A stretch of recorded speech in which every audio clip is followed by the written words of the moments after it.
The night my heart stopped in my first life, the ballroom glittered like something immortal, as though wealth itself could defy decay.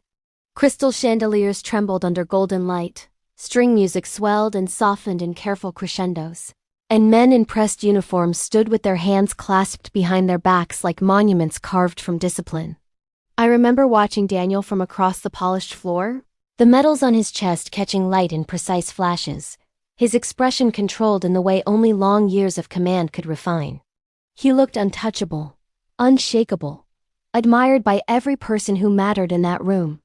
And yet, for all that prestige, there was an absence between us that no applause could disguise. We had built a life on what seemed sensible at 22: stability, decency, mutual respect. But I had mistaken composure for warmth and quiet loyalty for intimacy. My sister Victoria, standing near the balcony in a gown that seemed designed to provoke envy, caught my eye over the rim of her champagne glass and smiled, not kindly, not cruelly, but knowingly. She had always understood that power was as much about perception as possession, and in that final hour of my first life, I realized she believed I had won something she deserved. The irony was that I had never truly possessed what she envied. I collapsed before midnight. There was no dramatic farewell, no whispered reconciliation, only a tightening in my chest and the distant sensation of glass shattering as my body met the floor.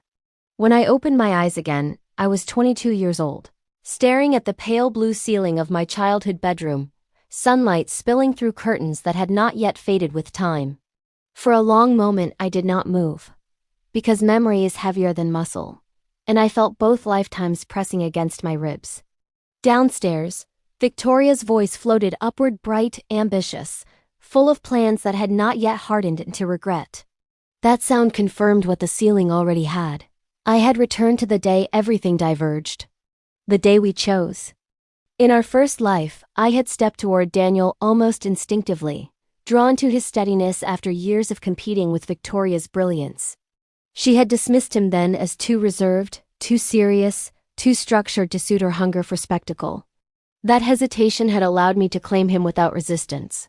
But this time, when I descended the staircase and found both men waiting in the living room, Ethan Whitmore restless and charismatic, Daniel Hayes composed and observant, I understood that choice was less about opportunity and more about self-knowledge.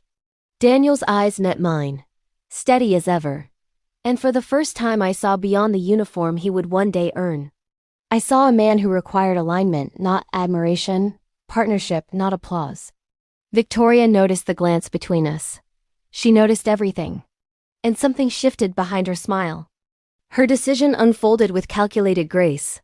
At dinner that evening, she surprised our parents by expressing interest in Daniel rather than Ethan, praising his discipline, his clarity, the honor of a structured life. It was a performance so subtle it almost seemed sincere. Daniel, true to his nature, responded not with passion, but with consideration. He believed in building affection through commitment, in allowing loyalty to mature into love. Victoria mistook that belief for pliability. She thought structure could be shaped by enough charm. I remained silent throughout the courtship that followed, neither warning her nor competing for attention. For once in my life I did not measure my worth against hers. I watched. I listened. And I chose differently.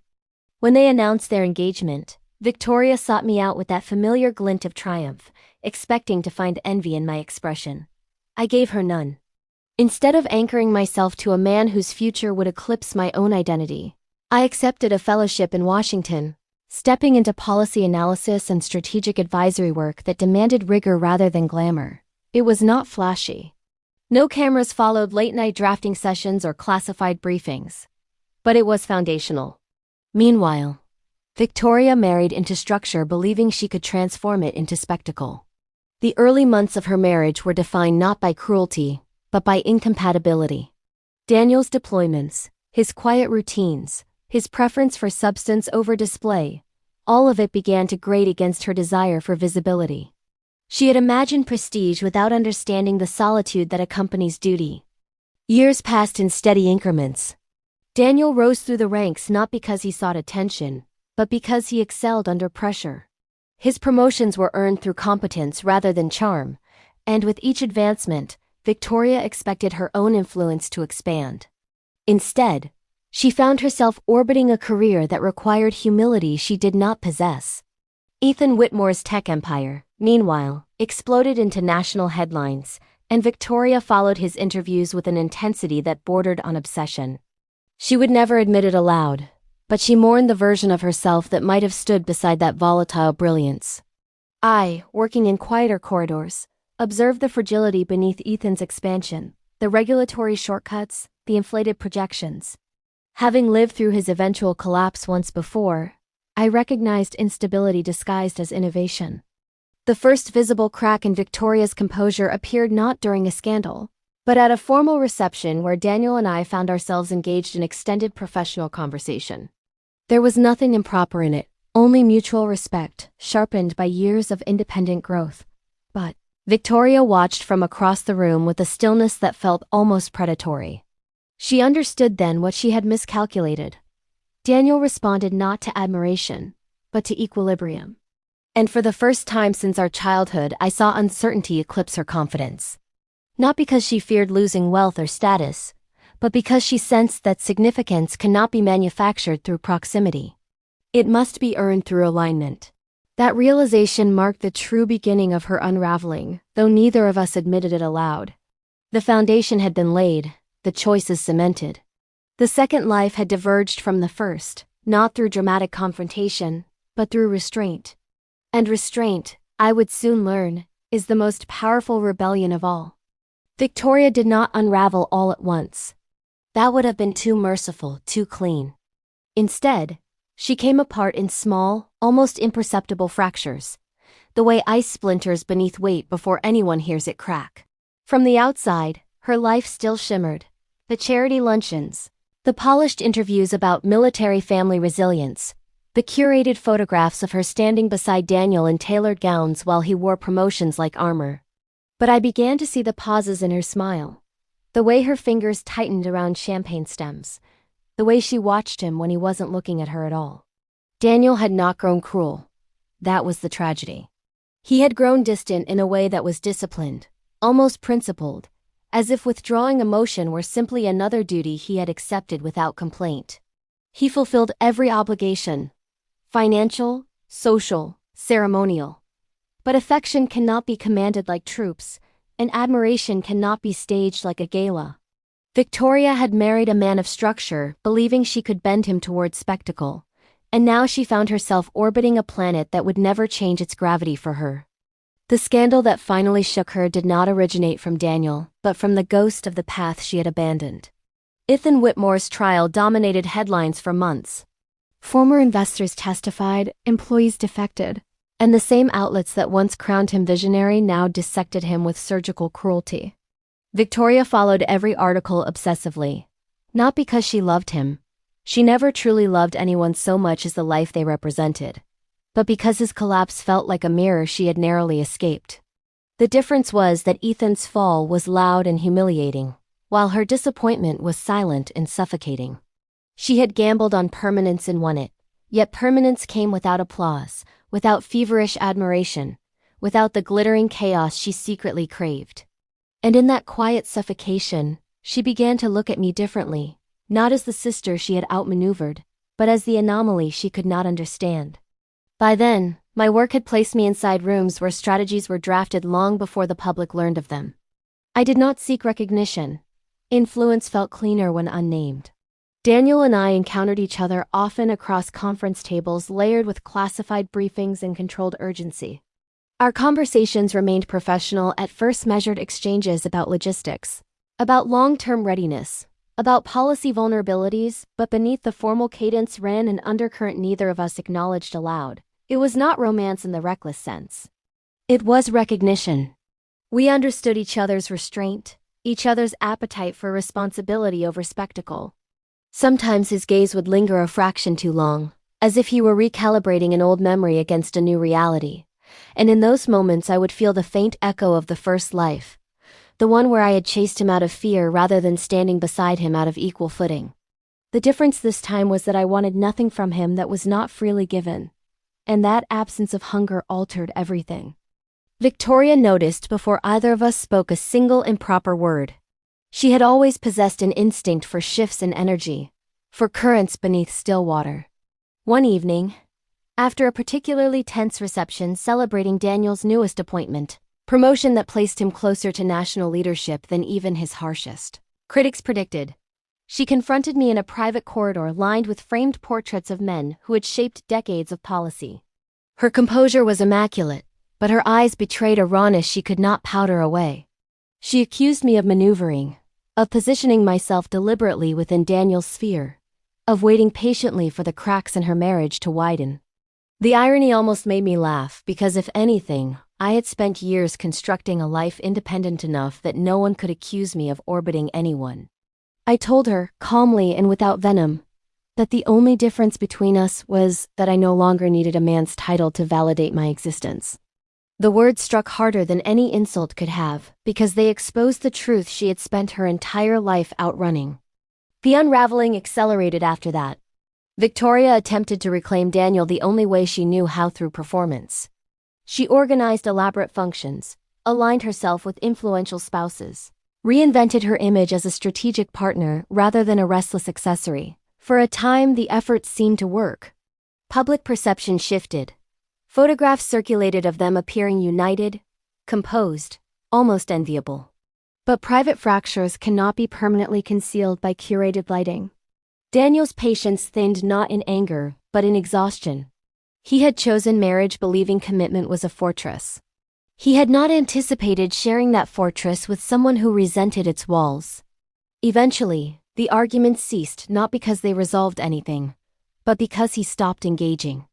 Silence, I learned long ago, is a far more devastating verdict than shouting.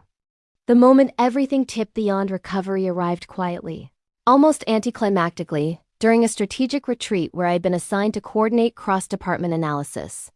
A leak, minor but politically dangerous, surfaced within Daniel's division. It was not catastrophic, but it was enough to invite scrutiny from rivals eager to stall his ascent. The investigation that followed was methodical, invasive, relentless.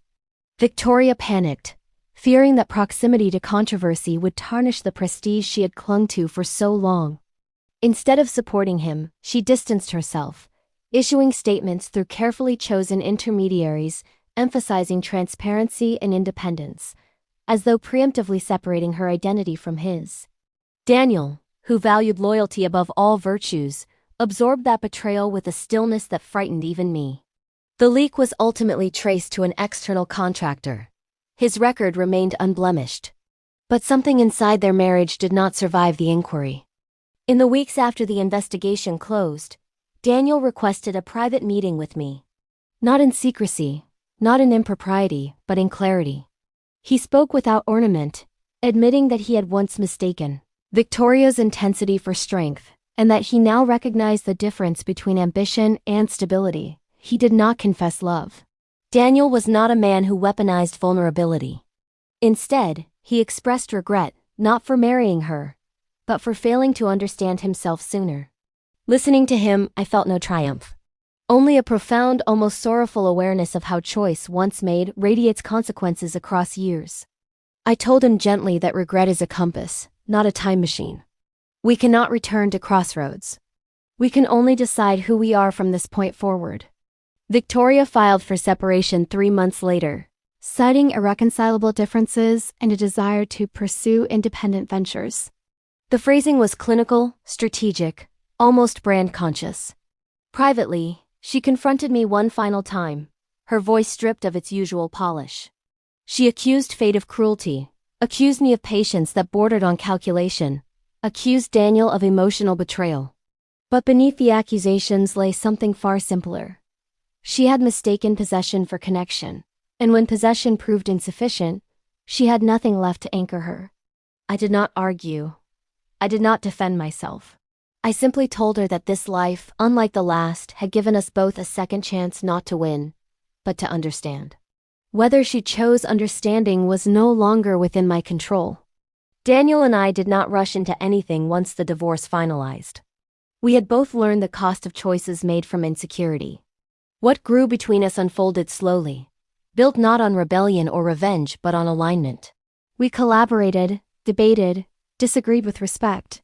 And in that deliberate construction, I felt something unfamiliar to both of my lifetimes: equilibrium.